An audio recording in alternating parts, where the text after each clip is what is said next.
Hi அமீஸ், welcome back to அந்தரியம் TN அண்ணனோட அந்தரியம். ஓகே, நம்ம இப்போ விஎஃப் வந்து பார்க்க போகிறோம். ஸ்ரீராம் ஸ்டேட்டஸ் சொல்லிட்டு இப்போ எல்லாமே இதில் வச்சுருந்தோமோ அழைஞ்ச கண்டிப்பாக அதில் வச்சுருந்துருப்போம்னா உங்களுக்கு பாடி ஃபுல் ஆஃப் ஹெல்த்துன்னு சொல்லியிருந்திருப்பாங்க. தென் நீங்களும் வந்து ஒம்பளுத்துட்டு போயிருந்துருப்பீங்க. அதோட ஓட்டமா சரி, நெக்ஸ்ட் நான் பார்க்கலாம் வாங்க. இப்போது எடுத்த உடனே உங்களை தான் வந்து கிடச்சோம். நீங்கள் ஆரமோட ஆஃபீஸ்க்குள்ள வந்து நுழையிறீங்க. சார், எனக்கு என்ன டியூட்டி அப்படின்னு சும்மா சொன்னீங்கன்னா நான் வேலை பார்க்க ஸ்டார்ட் பண்ணிடுவேன் அப்படின்னு சும்மா சொல்கிறீங்க. நம்ம ஆரம் உங்களை டாப் டு பாட்டம் பார்க்குறான். நீங்கள் இவரையும் எப்படி பார்க்குறாரு அப்படின்னு சொல்லி உங்களை நீங்களே பார்த்துக்கிறீங்க. நீங்கள் காலையில் வேர் பண்ண ட்ரெஸ் அந்த இதோட தான் இருக்கீங்க. நம்ம ஆரம் உனக்கு டியூட்டி வந்து என் பிஏ அவ்வளோதான் அப்படின்னு சும்மா வந்து சொல்கிறாரு. நீங்கள் பிஏவா அப்படின்னு சும்மா வந்து கேட்குறீங்க. ஆமாம், பிஏ தான்.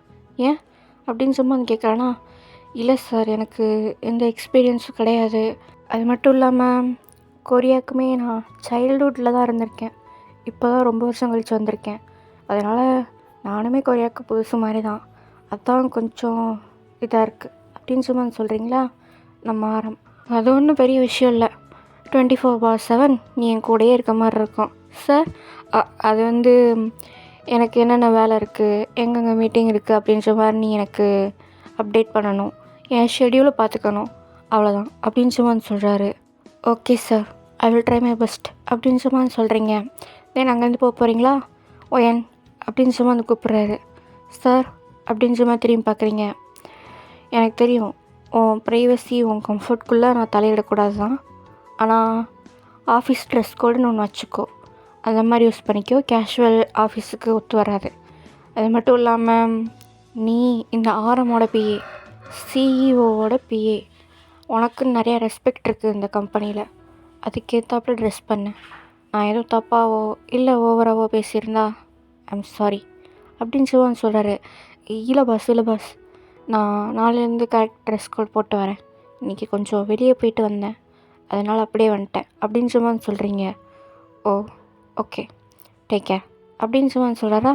தேங்க்யூ பாஸ் அப்படின்னு பவ் பண்ணிட்டு நீங்களும் அங்கேருந்து வெளியே வந்து போகிறீங்க. நம்ம ஆரம் போகிறவங்களே பார்த்து சிரிச்சிட்ருக்காரு. அப்புறம் நீ இவ்வளோ அழகாக ட்ரெஸ் பண்ணால் நான் எப்படி ஒர்க்கை பார்க்குறது, கண்ணு ஃபுல்லாக உண்மையிலேயில் இருக்குது அப்படின்னு மாதிரியும் சொல்கிறான். நீங்கள் போனதுக்கப்புறம் நம்ம ஆரம்புக்குமே உங்கள் மேலே லைட்டாக இன்ட்ரெஸ்ட்டு தான் இருக்குது போல். தென் நீங்கள் அன்றைக்கான ஒர்க்கெல்லாம் முடிச்சுட்டு உங்களுக்கு மத்தியானமே இப்போ வந்து போக சொல்லிட்டாங்க. ஏன்னா ஃபஸ்ட் டேன்றதுனால என்னென்ன வேலை இருக்கும் அப்படின்ற மாதிரி தான் உங்களோட டியூட்டி. தென் நீங்கள் பிஏ வேறையா, அதனால் உங்களுக்கு அவ்வளோவா வேலையுமே இல்லை. இங்கே அப்படியே வீட்டுக்கு வந்து போயிடுறீங்க. இதை அப்படியே இங்கே கட் பண்ணிட்டு இங்கே நம்ம வீடோட ஆஃபீஸில் காமிச்சோம்னா அவர் சிரித்த மாதிரி உட்காந்துருக்காரு, அதுவும் லேப்டாப்பை பார்த்துட்டு. இப்போ எதுக்கு சிரிச்சுக்கிட்டே இருக்க அப்படின்ற மாதிரி நம்ம ஜேகேவோட சவுண்டு. இல்லைடா ஒன்றும் இல்லை அப்படின்னு சொல்கிறாரு. நீ ஒன்றும் இல்லைன்னு சொல்கிறப்பே ஏதோ தெரியுது இருக்குன்னு சொல்லு, என்ன ஆச்சரியமாக சிரிக்கலாம் செய்கிற அப்படின்னு வந்து கேட்குறான். ஒன்றும் இல்லை, வீட்டில் புதுசாக ஒரு பைத்தியம் வந்திருக்குல்ல, அதை நினச்சி தான் சிரித்தேன் அப்படின்னு வந்து சொல்கிறாரு. இவன் ஆச்சரியமாக பார்க்குறான். என்ன அப்படின்னு வந்து கேட்குறான். ஒன்றும் இல்லை அப்படின்னு வந்து சொல்லிடுறான். ஏன் என்கிட்ட கூட சொல்லக்கூடாதா. இல்லைடா, அது பண்ணுறதெல்லாம் பைத்தியகாரத்தனமாக இருக்குது. வேணும்னே பண்ணுறாளா இல்லை அவள் கேரக்டரே அதானான்றது கொஞ்சம் டவுட்டாக இருக்குது. பட் ஃபன்னாக தான் இருக்குது அப்படின்னு வந்து சொல்கிறாரு. பாரா, வியவே ஒருத்தவங்க சிரிக்க வச்சுருக்காங்கன்னா பெரிய கின்னஸ் ரெக்கார்டு தான். அந்த பொண்ணை நான் பார்த்தே ஆகணும், ரொம்ப இன்ட்ரெஸ்டிங்காக இருக்குது நீ சொல்லும்போது அப்படின்னு வந்து சொல்கிறான்னா. நம்ம நீங்கள் ஒன்றும் பிடுங்க தேவையில்ல, வேலையை பாருங்கள். ஓ பொசசிவ்னஸ், பேசாமல் இருக்கியா, அது என் ஒய்ஃபோட தங்கச்சின்றது உனக்கு நல்லாவே தெரியும் அப்படின்னு வந்து சொல்கிறாரு. சரி, நான் எதுவும் சொல்லலை அப்படின்னு ஜேகேவும் அமைதியாகிடுறான். இவனுமே யோசிக்கிறான், நமக்கு ஏன் கோவம் வருது அப்படின்ற மாதிரி தான் வந்து யோசிச்சுட்டு இருக்கான். ஏன்னா அவனுக்கு வந்து கோவம் வந்திருக்கும். டே வி, நீ உன்ன மாதிரி இல்லை, மாறிட்ட அப்படின்ற மாதிரி சொல்லிட்டு நம்ம ஜேகே மறுபடியும் ஒர்க் பண்ண ஸ்டார்ட் பண்ணிடுறான். புரியல அப்படின்னு வந்து சொல்கிறானா.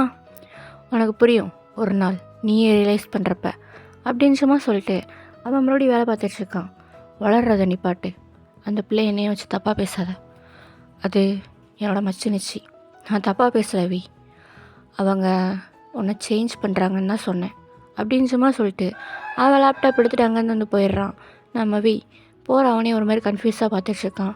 தென் இதெல்லாம் நம்ம மண்டைக்குள்ளே ஏற்றிக்கூடாது அப்படின்னு சொல்லிட்டு அவனும் வேலை பார்க்க வந்து ஸ்டார்ட் பண்ணிடுறான். ஆனால் முடியல அவனால். என்னவா இருக்கும்? இவன் எப்படி சொல்லிட்டு போனான்? நான் என்ன சேஞ்ச் பண்ணிகிட்ருக்கேன்? எப்பவும் போல தானே இருக்கேன் அப்படின்ற மாதிரி அதே யோசனையாக தான் இருக்குது அவனுக்கு. அவனும் ஒர்க் பண்ணுறான், ஆனால் அதில் கான்சன்ட்ரேஷன் இருக்க மாட்டேங்குது.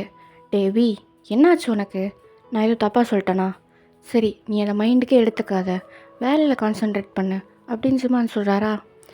இல்லை, நீ பார்த்துக்கோ, இன்னைக்கு நான் வீட்டுக்கு போகிறேன், எனக்கு வீட்டில் ஒரு வேலை இருக்குது அப்படின்னு சும்மா சொல்லிட்டு அவன் அங்கேருந்து எந்திரிச்சு போகிற அவனே தான் நம்ம ஜேகே பார்த்துட்டு லைட்டாக சிரிக்கிறாரு. நம்ம வீட்டுக்கு வந்துடுறாரா? வீட்டில் ஜெர்லின் இல்லை, எங்கே போயிருக்கா அப்படின்னு சும்மா சொல்லிட்டு ஜெர்லின் அப்படின்னு சும்மா கத்துறாரா? யோ, எதுக்கா கத்துற அப்படின்னு மாதிரி உங்களோட சவுண்டு வருது. நீங்கள் மேலேருந்து எட்டி பார்த்துட்ருக்கீங்க. நம்மவே உங்களை லைட்டாக உத்து பார்த்துட்டு என் கண்ணுக்கு தான் அப்படி தெரியுதா அப்படின்னு மாதிரி கண்ணை தேய்ச்சிட்டு வேற பார்க்குறாரு. பார்த்தா நீங்கள் கண்ணில் எதுவும் கோளாறு இருக்குமோ அப்படின்ற மாதிரி தான் நீங்களும் அவரை ஒத்து பார்த்துட்ருக்கீங்க. நீ என்ன வேலைக்கு போலையா அப்படின்னு மாதிரி கேட்குறாரு. நீங்கள் போனேன், என்ன விரட்டிட்டாங்களா அடிச்சு? நினப்பதேன் இல்லை, எனக்கு வேலை முடிஞ்சிச்சு, இன்றைக்கி ஃபஸ்ட் டேன்றதுனால ஆஃப் டேவோடு விட்டுட்டாங்க, அதனால் வந்துட்டேன் அப்படின்னு சும்மா சொல்கிறீங்க. ஓஹோ, ஆமாம், உங்கள் அக்காவங்க அப்படின்னு சும்மா கேட்குறாரு. தெரில, நான் வரும்போதே வீட்டில் ஆள் இல்லை, வீடு சும்மா தான் இருந்துச்சு, அண்ட் தென் அந்த அஜுமா தான் இருந்தாங்க அப்படின்னு சும்மா சொல்கிறீங்க. ஓ சரி, அஜுமா அப்படின்னு சும்மா கூப்பிட்றானா? அவங்களும் வர்றாங்க.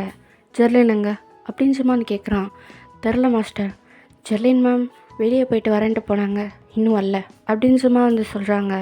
நீங்கள் இப்போ எதுக்கு நீ டென்ஷன் ஆகிற? எங்கேயாவது வெளியே பார்க்கு பீச்சுன்னு போயிருப்பா அப்படின்னு சும்மா சொல்கிறீங்க. அந்த மாதிரிலாம் அவள் போக மாட்டாளே அப்படின்னு சும்மா சொல்கிறாரு. அவள் போக மாட்டான்னு உனக்கு எப்படி தெரியும்? நீ வீட்டிலேருந்து அவளை பார்த்துக்கிட்டேவா இருக்க அப்படின்னு சும்மா கேட்குறீங்க. அவருக்கு இப்போ லைட்டாக ஒரு மாதிரி குற்ற உணர்ச்சியாக இருக்குது. உனக்கு தெரியாமல் அவள் எதுவும் பண்ண மாட்டாதான், அதுக்குன்னு இந்த மாதிரி சின்ன சின்ன விஷயத்த கூடவா பண்ண மாட்டான்னு அர்த்தம் அப்படின்னு சும்மா சொல்கிறீங்க. ஃபோன் பண்ணாலும் எடுக்க மாட்டா, அதான் லைட்டாக ஒரு மாதிரி இருக்குது. பீஸ்ஃபுல்லாக இருக்கணும்னு நினச்சிருப்பா. அவள் ஒன்றும் குழந்தை கிடையாது, வந்துடுவா, கொஞ்ச நேரம் அவளுக்காகவும் டைம் ஒதுக்கு அப்படின்னு சும்மா சொல்லிட்டு போகிறீங்க. நம்ம வீக்கு இப்போ தான் லைட்டாக கில்ட்டியாகவே இருக்குது. அவன் மறுபடியும் ஜெர்லினுக்கு கால் பண்ணுறானா? ஆனால் ஜெர்லின் எடுக்கலை. ஏன்னா ஜெர்லின் அங்கே ட்ரீட்மெண்ட்டில் இருந்திருப்பாங்க, அதனால தான் ஜெர்லினால் எடுக்க முடியல. நீங்கள் அப்படியே டைனிங் டேபிள் உட்காந்துட்டு அஜுமா சாப்பாடு அப்படின்னு சொல்லி கத்துறீங்களா? நம்மவே உங்களை திரும்பி பார்க்குறாரு. நீங்கள் நல்லா போட்டு ஃப்ரூட்ஸே முக்கிட்டுருக்கீங்க, அதான் ஃப்ரூட்ஸ் சாப்பிட்றல, சாப்பாடுமா சாப்பிடுவ அப்படின்னு சொல்லி கேட்குறாரு. நீங்கள் இப்போ பாருங்கள், நான் உங்களை எப்பயோ சொல்லிட்டேன், நான் சாப்பிட்றத கண்ணு வைக்காதீங்கன்னு. எனக்கு ஃப்ரூட்ஸ் சாப்பிட்றதெல்லாம் சும்மா சைடிஷ் சாப்பிட்ற மாதிரி தான் அப்படின்னு சும்மா சொல்கிறீங்க. நம்மவே உங்களை பார்த்து சிரிக்கிறதா இல்லை என்ன செய்கிறதுனே தெரில அவருக்கு. ஃப்ரூட்ஸு சைடிஷா அப்படின்னு சொல்லி தான் உங்களை பார்த்துட்ருக்காரு.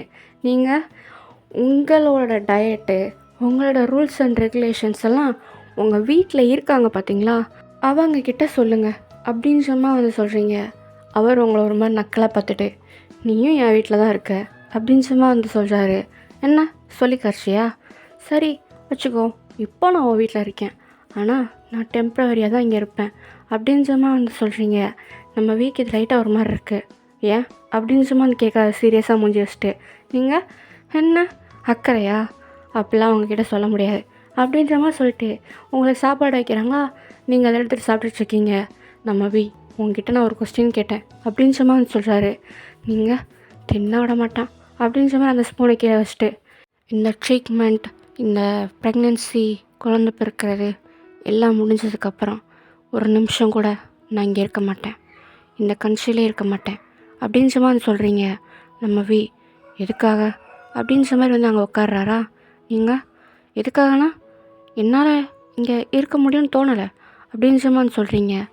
அதுதான் எதுக்காக அப்படின்னு மாதிரி அவன் கேட்குறான். அவனுக்கு தெரிஞ்சுக்கிட்டே ஆகணும். நீங்கள் போகிறது ஸ்லைட்லி அவர் ஒத்துக்கலை, அந்த மாதிரி ஸ்டேஜில் தான் இருக்கார். என்னால் ஜெர்லின் கஷ்டப்பட்டுருவாளோன்னு இருக்குது அப்படின்னு சொல்கிறீங்க. அவன் உங்களை மாதிரி கன்ஃபியூஸாக பார்க்குறான். என்ன அப்படி பார்க்குற? நானும் ஒரு பொண்ணு தான், என்னதான் இருந்தாலும் எனக்கும் அந்த மதர்லி ஃபீலிங்ஸ்லாம் வராதுன்னு நினைக்கிறியா? 10 மாதம் குழந்தைய நான் சுமந்து பார்க்குறேன், நாளை பின்ன அவகிட்ட அதை பிரிக்கிற மாதிரி நான் அதை பண்ணிட்டேன்னா அதான் எனக்கு பயமாக இருக்குது அப்படின்ற மாதிரி கீழே குனிஞ்ச மாதிரியே சொல்கிறீங்க. நம்ம உங்கள் ஷோல்டர் கை வைக்கிறாரு. நீங்கள் அவனை நிமிர்ந்து பார்க்குறீங்க. உங்கள் கண்ணில் லைட்டாக டியர்ஸ் இருக்குது. இப்போது நான் ஒரு விஷயம் சொல்லவா? உன்னால் என்றைக்குமே உன் அக்காவை கஷ்டப்படுத்த முடியாது அப்படின்னு சும்மா வந்து சொல்கிறாரு. நீங்கள் அவர் ரொம்ப டிஆர்எஸோட பார்த்துட்ருக்கீங்க. உனக்கு அழுகலாம் தெரியுமா? எனக்கே ஆச்சரியமாக இருக்குது அப்படின்னு சும்மா வந்து சொல்கிறாரா. நீங்கள் நான் ஒன்று அழுகலையே, லைட்டாக கண்ணு வேர்த்துருச்சு அப்படின்ற மாதிரி அந்த பக்கமாக திரும்பிட்டு உங்கள் டியர்ஸை வந்து வைப் பண்ணுறீங்க. ஆமாம் ஆமாம், வெளியே பனி பொழியுது, உங்களுக்கு கண்ணு வேர்க்குதாக்கும் அப்படின்னு சும்மா வந்து சொல்கிறான். பனி பொழியுதா அப்படின்னு சும்மா வந்து திரும்புறீங்க. ம் ஆமாம், அங்கே பாரு அப்படின்னு சும்மா வந்து காய்ச்சாரா. அங்கே வந்து ஸ்னோ பெய்யுது. லைக் இது வந்து வின்டர் சீசன் போல். அங்கே வந்து மத்தியானத்துலேயே ஸ்னோ வந்து வருது. இது மத்தியானம் தானே, ஏன்னா எப்போவே ஸ்னோ வருது அப்படின்னு சும்மா வந்து கேட்குறீங்க. இங்கே அப்படி தான், எதையுமே நம்மளால் ப்ரெடிக்ட் பண்ண முடியாது அப்படின்னு சும்மா வந்து சொல்கிறான். நீங்களும் நான் போய் ஸ்னோ பார்க்க போகிறேன் அப்படின்ற மாதிரி சாப்பாடையும் அப்படியே வச்சுட்டு வெளியே ஸ்னோ பார்க்க வந்து ஓடிடுறீங்க. நம்ம போகிறவங்களே பார்த்துட்ருக்காரு. போயிடுவாளா அப்படின்ற மாதிரி தான் வந்து பார்த்துட்ருக்காரு. நீங்கள் வந்து ஸ்னோவில் வந்து இங்கே ஆட்டம் போட்டுட்ருக்கீங்க. லைக் அதை மேலே தூக்கி அடிக்கிறது, யாராவது வேலைக்காரங்க மேலே அடிக்கிறது, அந்த மாதிரி வந்து விளாண்டுட்ருக்கீங்களா. நம்ம வந்து உங்களை வந்து பார்க்குறாரு. அவர் லைட்டாக அந்த செவத்துக்கு கீழே தான் நிற்கிறாரு. அவர் இன்னும் ஸ்னோக்குள்ளே வரல. சிடுமுஞ்சி உள்ளவா, ஸ்னோவில் விளாட்லாம் அப்படின்னு சும்மா சொல்கிறீங்க. யாரை பார்த்து சிடுமுஞ்சின்னு தூக்கி அடிச்சிடும் ஜாக்கிரதை அப்படின்னு சும்மா சொல்கிறான். நீங்கள் பெரிய கேப்டன் விஜயகாந்த் அப்படின்ற மாதிரி வாய்க்கிலே முணங்குறீங்க. நம்ம எனக்கு அது கேட்டுருச்சு, உனக்கு கேட்கணும் தான் நான் சொல்லவே செஞ்சேன் அப்படின்னு மாதிரி மறுபடியும் முணங்குறீங்களா. நம்ம இதுவும் கேட்டுருச்சு அப்படின்னு சும்மா வந்து சொல்கிறான். நீங்கள் காதலாக இருந்தால் கேட்க தான் செய்யும், கிட்டலாம் பேசி டைம் வேஸ்ட் பண்ண நான் விரும்பலை அப்படின்ற மாதிரி ஸ்டில் நீங்கள் ஸ்னோவை வந்து என்ஜாய் பண்ணிகிட்ருக்கீங்க. நம்ம வந்து ஸ்டில் அங்கேயே தான் நின்று உங்களை வந்து பார்த்துட்ருக்கான். நீங்கள் அட அக்கா புருஷா வா, செம்மையாக இருக்குது, எனக்கும் கம்பெனிக்கு ஆள் இல்லை அப்படின்ற மாதிரி அவன் கையை பிடிச்சி இழுத்துட்டு ஸ்னோக்குள்ளே வந்து விடுறீங்க. நம்ம ஸ்டில் உங்கள் கையைத்தான் ஒரு மாதிரி ஷாக்காக பார்த்துட்ருக்காரு. அவருக்கு ஒரு மாதிரி ஹார்ட் பீட்லாம் பயங்கர ஃபாஸ்ட்டாக இருக்குது. நீங்கள் செம்மையாக இருக்கும், என்ஜாய் பண்ணிப்பார் ஒரு தடவை அப்படின்னு சும்மா சொல்லிட்டு நீங்கள் வந்து ஸ்னோவை வந்து என்ஜாய் பண்ணிட்டுருக்கீங்க. நம்ம உங்களே ஒரு மாதிரி நர்வஸாக பார்த்துட்ருக்காரு. நீங்கள் கீழே விழுந்திருக்கும்ல ஸ்னோ, அதெல்லாம் எடுத்து நம்ம மூஞ்சி மேலே அடிக்கிறீங்க. அவன் உங்களை ஒரு மாதிரி கோபமாக பார்க்குறான். என்ஜாய் பண்ணுறப்ப இப்படி முறைக்கலாம் கூடாது, என்ன நீ எடுத்தாடி, யார் வேணாண்ணா அப்படின்ற மாதிரி சொல்லிட்டு மறுபடியும் எடுத்து அவன் மேலே அடிக்கிறீங்க. நம்ம இப்போ லைட்டாக சிரிச்சுக்கிட்டே உங்கள் மேலே ஸ்னோ வந்து அடிக்கிறாரு. நீங்கள் அட பாவி, என்னடா மூஞ்சி மேலே அடிச்சிட்ட அப்படின்னு சும்மா கேட்குறீங்க. டாவா அப்படின்னு சும்மா சொல்கிறான். இதை பாருப்பா, இந்த மாதிரி ஃப்ளோவில் வர்றதெல்லாம் நீங்கள் கண்ணுக்குள்ளே எடுத்துக்கக்கூடாது, ஓகே அப்படின்னு சும்மா சொல்லிட்டு 2 பேர் வந்து விளாண்டுட்ருக்கீங்க ஸ்னோவை வச்சு. அங்கே இருக்கவங்க எல்லாரும் ஒரு மாதிரி ஆச்சரியமாக பார்க்குறாங்க நம்ம அவன் இந்த மாதிரிலாம் பிஹேவ் பண்ணதே கிடையாது. சொல்லப்போனால் அவன் சிரிச்ச யாரும் பார்த்ததில்ல. இன்றைக்கி வாய் ஃபுல்லாக சிரிப்போட உங்கள் கூட அவர் ஸ்னோவில் விளாண்டுட்ருக்காரு குழந்த மாதிரி. இதுதான் அங்கே இருக்கவங்க எல்லாருக்கும் ஆச்சரியமாக இருக்குது. தென் கொஞ்ச நேரத்தில் நீங்கள் அப்படி கீழே ஸ்னோவில் வந்து லே டவுன் ஆகுறீங்க.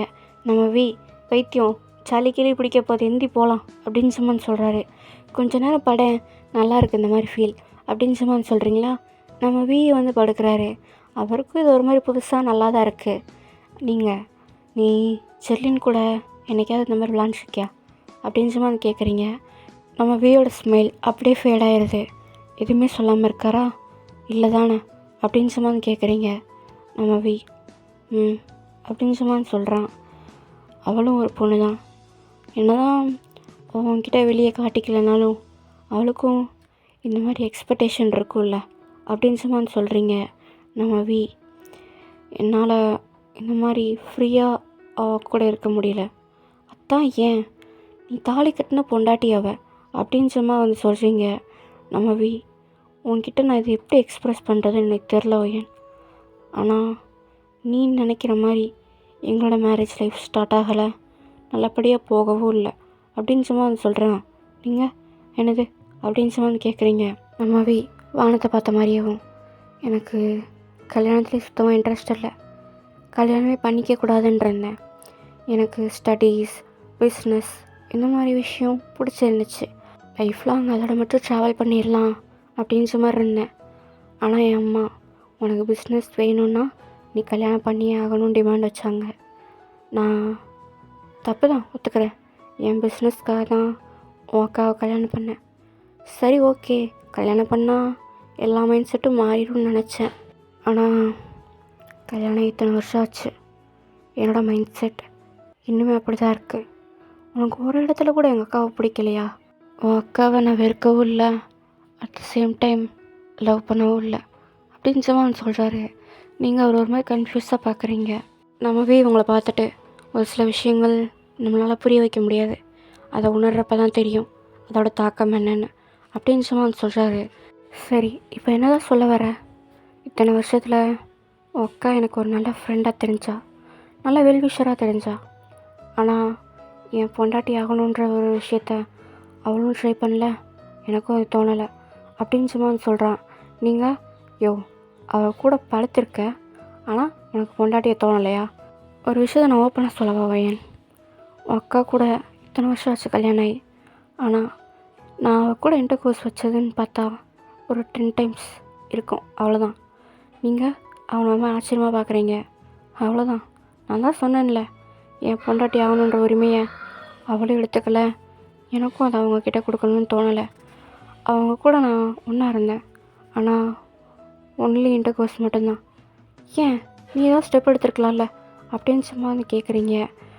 உனக்கு புரியலை. அந்த இடத்துல அவனுக்கு கம்ஃபர்டபுளாக இல்லைன்றப்போ நம்ம என்ன தான் பண்ண முடியும் அப்படின்னு சும்மா வந்து சொல்கிறான். நீங்கள் எனக்கு குழப்புது அப்படின்னு சும்மா வந்து சொல்கிறீங்க. உங்களுக்கு லைட்டாக இப்போ டியர்ஸும் வருது. என்னோட அதை இவன் எப்படி சொல்கிறான் அப்படின்ற மாதிரி. இப்போ பார்வையன், இதில் நீ சங்கடப்படுறதுக்கு எதுவும் இல்லை. உங்கள் அக்காவுக்கு அந்த டைமிங்கில் எதுவுமே கம்ஃபர்டபுளாக இருந்ததில்லை. அது ஏன் எதுக்குன்னு எனக்கும் தெரியாது. ஆனால் ஒவ்வொரு தடவையும் நான் அவங்கக்கிட்ட நெருங்கும் போது, அந்த இன்டர் கோர்ஸ் பண்ணும்போதே அவங்களுக்கு ஒரு மாதிரி உடம்புலாம் பெயினாக இருக்குது அந்த மாதிரிலாம் சொல்லியிருக்காங்க. அதனாலேயே நான் அதுக்கடுத்து அவங்கக்கிட்ட போகிறதே விட்டுட்டேன். ட்ரை பண்ணோம், சரியாக வரல. ஹாஸ்பிட்டலில் கேட்டப்போ ஜெர்லினுக்கு குழந்தை பெற்றுக்கிற தகுதியே இல்லைன்னு சொல்லிட்டாங்க. சரி, ஓகே, இருக்கட்டும், நமக்கு குழந்தையே வேணாம், இப்போ என்ன அப்படின்ற மாதிரி தான் இருந்தேன். ஆனால் என் வீட்டில் ப்ரெஷர் பண்ண ஸ்டார்ட் பண்ணிட்டாங்க. குழந்தை இல்லைன்னா எங்களுக்கு வாரிசு இல்லாமல் போயிடும், நம்ம சொத்தை காப்பாற்றணும், நீ இன்னொரு கல்யாணம் பண்ணிக்கோ அப்படி இப்படின்னு என்ன ப்ரெஷர் பண்ணாங்க. நான் முடியாது வேணான்னு சொல்லி சண்டை போட்டேன். அதுக்கப்புறம் நாங்கள் ஒரு 2-3 இயர்ஸ் தனியாக பிரிஞ்சு தான் இருந்தோம். இது ஜெர்லினுக்கு தான் ரொம்ப அஃபெக்ட் பண்ணிச்சு. அதுக்கப்புறம் தான் அவளுக்கு உன்னோட ஞாபகம் வந்துச்சு. உன்னை வச்சு நான் குழந்தை பெற்றரணும் அப்படின்ற மாதிரி அவள் நினச்சா. ஸ்டார்டிங்கில் நான் இதுக்குமே வேணான்னு தான் சொன்னேன். ஆனால் நம்ம ஜெர்லின், உனக்கே தெரியும், அவங்க கன்வின்ஸ் பண்ண ஸ்டார்ட் பண்ணால் பண்ணிக்கிட்டே இருப்பாங்கன்னு. நான் ஓகே சொன்னேன், ஆனால் நீ அதுக்கு ஒத்துக்க மாட்டேன்ற ஒரே ரீசன்னால். ஆனால் நீ ஒத்துக்கிட்டதுக்காக எனக்கு புரிஞ்சுக்க முடியுது, உன் அக்கா மேலே வச்சிருந்த பாசத்தினால நீ ஒத்துக்கிட்டேன்னு. இப்போ அப்படியே உங்களை பார்க்குறான். நீங்கள் எதுவுமே சொல்லாமல் ஒரு மாதிரி ஸ்டன்னாகி நம்ம வீயை பார்த்துட்ருக்கீங்க. என் மேலே நிறைய இடத்துல தப்பு இருக்குதுன்னு நான் ஒத்துக்கிறேன், அதே மாதிரி நீயும் ஒத்துக்கோ. உன் அக்கா மேலேயும் நிறைய இடத்துல தப்பு இருக்குதான் அப்படின்னு சொல்லிட்டு அவன் எந்திரிச்சு உள்ளே போயிடுறான். நீங்கள் போகிற அவனையே தான் பார்த்துட்ருக்கீங்க. உங்களுக்கும் இப்போது வீயோட சைடு புரியுது, அவனும் நிறையா தான் ஸ்ட்ரகிள் பண்ணியிருக்கான் அப்படின்ற விஷயம். உங்களுக்கு இப்போ அவன் மேலே இருந்த கோவமும் லைட்டாக குறைய ஆரம்பிச்சிருச்சு.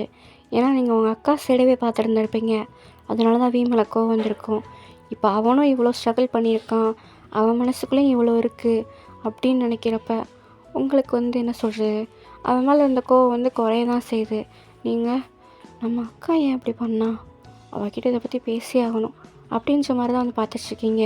இங்கே நம்ம ரூம்குள்ளே நான் எதுக்கு அவகிட்ட இதெல்லாம் சொன்னேன், எனக்கு அப்போ என்ன தான் ஆச்சு, ஐயோ இப்படி எல்லாத்தையும் உளறி வச்சுருக்கேனே அப்படின்ற மாதிரி தான் நினச்சிட்ருக்காரு.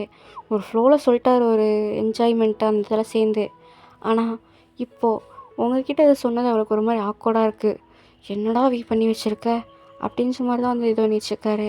இப்படியே ஒரு டைம் ஸ்கிப். இப்போது நைட் டைம் எல்லோரும் டின்னர் சாப்பிட்டுட்ருக்கீங்க. நம்ம வீ குனிஞ்சத்தால் நிமிராமல் சாப்பிட்டுட்ருக்காரு. நம்ம ஜெர்லின் தான் பரிமாறிட்டுருக்காங்க. ஆமாம், நீ எங்கே போன அப்படின்னு கேட்குறீங்க. நான் ஒரு வேலையை வெளியே போயிருந்தேன், வீரோட அம்மா தான் வர சொல்லியிருந்தாங்க அப்படின்னு சொல்கிறாங்க. அம்மாவா, அம்மா இதை கொண்டு கூப்பிட்டாங்க அப்படின்னு கேட்குறான். தெரில, ஏதோ ஒரு முக்கியமான விஷயம்னு சொன்னாங்க, ஆனால் அவங்களால லேட் ஆயிடுச்சுன்னு வர முடியல, நான் அதனால் திரும்பி வீட்டுக்கு வந்துட்டேன் அப்படின்னு சொல்கிறீங்க. நீங்கள் சரி ஓகே அப்படின்னு சாப்பிட்டுட்ருக்கீங்க. நம்ம வீயை சாப்பிட்டுட்ருக்கான். அப்போ நம்ம ஜெர்லின் உள்ளே போகிறாங்களா கிச்சனுக்குள்ளே. நம்ம வீ, உங்ககிட்ட நான் சொன்னது எதுவும் ஜெர்லினுக்கு தெரிய வேணாம் அப்படின்னு சொல்கிறான். நீங்கள் அதை அவகிட்ட சொல்கிற அளவுக்கு நான் ஒன்றும் முட்டாள் இல்லை அப்படின்னு சும்மா வந்து சொல்கிறீங்க. நம்மவையும் சரின்னு சும்மா சொல்லிட்டு சாப்பிட்டுட்ருக்கான். நீங்களும் வந்து சாப்பிட்டுட்டு தான் இருக்கீங்க. தென் அப்படியே அந்த டேவும் வந்து ஸ்பெண்ட் ஆகுது. ஓகே எல்லாருமே இதை எங்கேயே ஸ்டாப் பண்ணலாம். நெக்ஸ்ட் எபிசோடில் பார்க்கலாம். பாய்.